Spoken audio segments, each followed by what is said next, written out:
Hey, sophomores. So I want to give you guys a quick video this week so that you guys kind of have a better idea of what to do, when to do it, what I'm looking for in terms of answers and things like that. And then I'm also going to give you a few updates really quick at the end of this video so you know what to expect for the final couple of weeks here of semester one. And that'll be it. So I'm going to try and make this super fast and simple. First things first, your work for this week, the extra credit was to go here to the week ahead, November 30th through December 4th, and to take a look at this. And when you actually go and read the document, I give you announcements, reminders, important information, which is why I'm assigning extra credit for it each week. And it will show you here that your EdPuzzle is due Tuesday, followed by your reading quiz, which is due Thursday, and then finally, your cell organelle work, your notes, is due Sunday, and this is for your work next week. And I'll get into that in just a moment. A lot of you are wondering how I'm able to score whether or not you've looked at this for extra credit. And I simply have to go up here and push this button. And what happens is Google goes on ahead and keeps track of who has looked at it. So I can tell you right now, out of my second hour students today on Monday, only one student has looked at the lesson plans for this week. So this is what you should be doing every Monday to start the week. Take a look at the week ahead so that you know what to do. I've published these every single week, and these are also on my website, so you can find them there as well. But anyways, so there you go. That's how I figure out the extra credit. There's your week ahead. Notice I have reminders like late work policy, what's coming up, things like that as well. So view it. I'm trying to make it as useful as possible for you. All right. Next, the EdPuzzle for Organelles, the Amoeba sisters. A lot of you are getting this knocked out today, so that's commendable. Good job. This EdPuzzle is fairly straightforward. The point of me giving you this EdPuzzle is simply so that you get familiar with the organelles. I'm giving you an overview with the Amoeba sisters videos. Amoeba sister videos are made for high schoolers, so they're exactly for your age group. They do a good job of breaking down the basics, and really what you're going to be covering in this video is the different types of cells, which are prokaryotes and eukaryotes. You'll get into the different types of cell organelles, which you have a heart, you have liver, you have a stomach and intestines and all sorts of different organs that run your body. And cells have organs themselves. We call them organelles because they're not full organs, because your organs are made of cells, and this is much smaller. So point being, you're going to learn about the function, what these things do for the cell. That's all I'm really worried about you memorizing straight up. And that's what all the questions here are really going over is, what does this organelle do? What does that organelle do? How does this organelle work? That's all you're doing. Okay, so this should be fairly straightforward. You can take this as many times as you need, all right, to get the grade that you want. But just look at this as a nice quick overview of the different organelles. Moving on from there, you have a cell organelles reading quiz. Now, I put quiz on here so that you know it's worth quiz points. So I'm allowing you to take this as many times as you want, and it's worth 22 quiz points. So realistically, if you took this until you got 100%, you got yourself a full quiz that's worth more than most of the steps for the quarter one project. Each step was worth 15 points. So this is a good way to get an easy grade boost because remember, those projects and quizzes are worth the most. They're 70% of your calculated grade. So you're reading these pages, and the questions I put into this quiz come straight from the reading pages. Like I even went in order. I tried to make this as simple and straightforward for you as possible. So these are going to be asking for more specific information, but still most of it is focused around the function of the organelles. What do they do for the cell? Okay. Again, take it as many times as you like until you get the grade that you want. All right. Okay.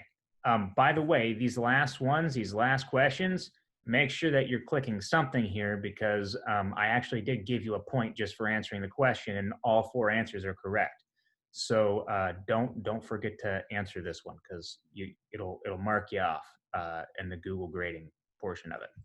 Okay, moving on back. So then finally, the last thing you have to do this week, and this one bears more explanation than the other two, which are straightforward, is your cell organelles notes. And cell organelles notes is just a quick assignment. And this is intended to get you prepped for next week and your project that you're starting next week. So you'll notice I have a very simple notes table for you to fill out. And you're going to tell me the function of the nucleus. Well, it's the thing that holds the DNA. It's the thing that sends out the messages and controls the other organelles of the cell. It's the thinking center. It's the control center. It's the boss, the king, whatever you want to think of. That's what it does.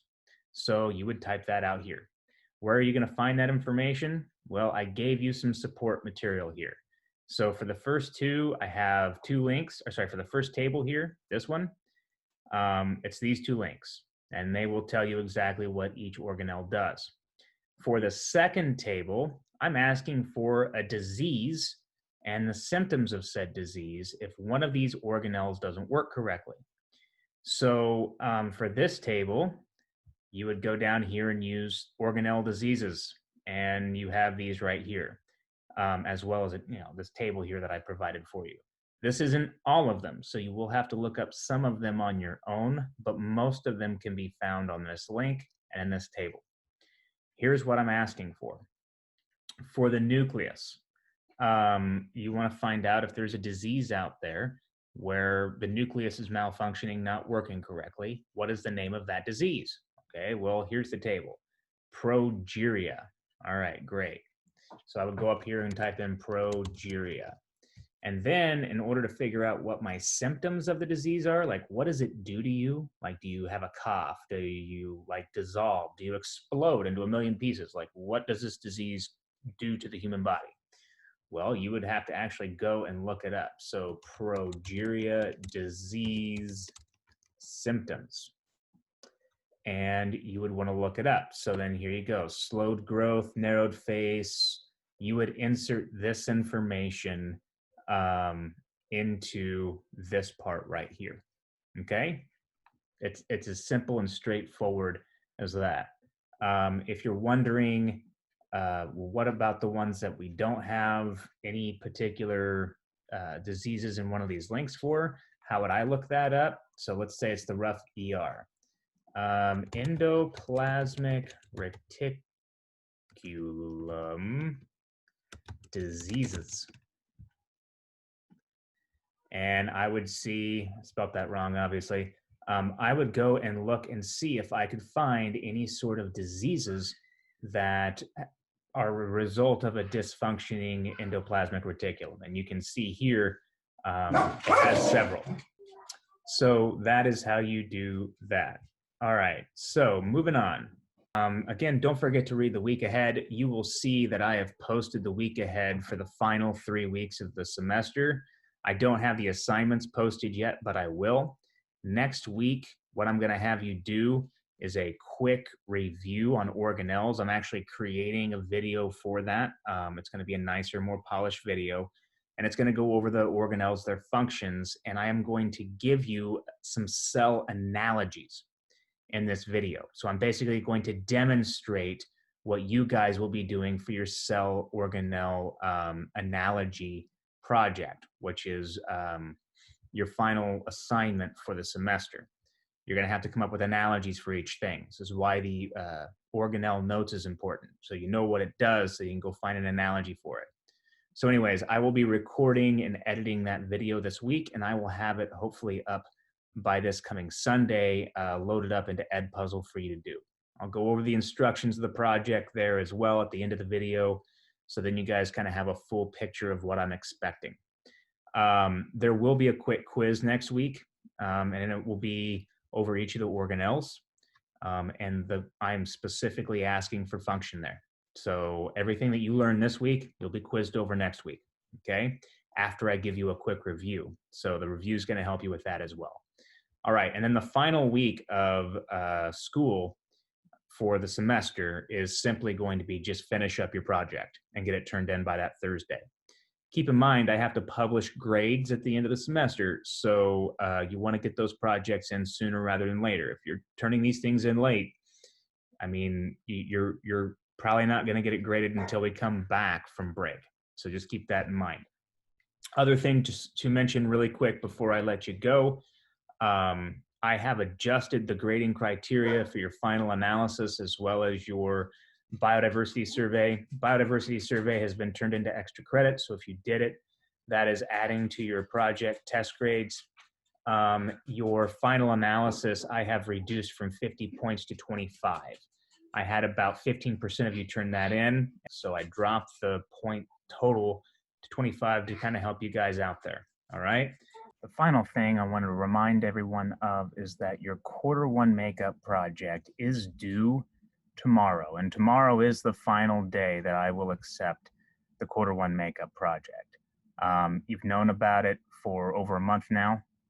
I have done everything I can to help you out. I've given you help videos and so on and so forth. So tomorrow is the absolute final date that I will accept your Q1 makeup project. That's Tuesday, December 1st. The reason is these are taking 30 minutes apiece to grade. Largely it's due to people not following instructions and treating it like a worksheet, giving me not even complete sentence answers. This was a project. I asked you to explain your thinking.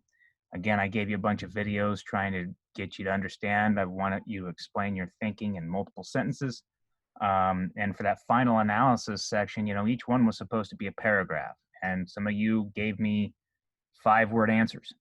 So, I'm going through and I'm explaining precisely why I'm grading the way I am. That takes time. So each of those projects is about 30 minutes. And even if I have, 10 projects, we'll think about how much time that is just to get through those 10 projects. So it's taking a while. Same thing is true for your final analysis. Again, for those of you who did give me paragraphs for answers, well, I want to make sure that when I'm grading it, I'm giving you the feedback you deserve. I want to make sure you're actually getting something out of me instead of just typing stuff into a Word box and submitting it and then never knowing anything about what happened with it, right? So I want to give you real feedback because the feedback process is where you learn. You got to know what you did wrong and how to fix it next time, what to do better on. That's how you improve. That's the whole point of what we're doing, right? So anyways, just keep in mind, tomorrow's the last date. Do your best on it. Now's the time to check. Make sure you gave me real species and you didn't say tree. You told me the exact species of tree and the scientific, name of the tree. You explained how each of your ecological roles are an example of that. Well, this is mutualism because organism A benefits by blank and organism B benefits by blank. You actually explained your relationships. Again, that's a common mistake people are leaving out. You went through and you gave me full-length answers, at least 2 sentences apiece for most of everything on there. Just make sure you crossed all your T's, dotted all your I's, and you did things exactly as good as you can. Because you don't want to get this thing back and see a bunch of glaring errors that you repeated over and over and over again and thus missed a bunch of points. I'm not trying to be mean here, but I am holding you to a standard. And I'm not going to move that line anymore one way or the other. So just make sure, go back. If you turned one in early, go back, take a look at it, adjust it if you think needs adjusting. Because I want to make sure you guys go home at Christmas break with a smile on your face instead of dreading over how you're going to have to repeat the first semester of your science class as a sophomore or a freshman. So anyways, all of that being said, let's end on a good note. I've been passing out a lot of extra credit. A lot of you guys are getting caught up. Most of you guys are only passing. This is turning out to be a more successful quarter than it was last quarter. So good job. Keep up the good work. And hey, there's only 3 weeks left and then it's Christmas break. So we're getting through 2020 and it's almost gone. So, all right, guys, I'll catch you guys later.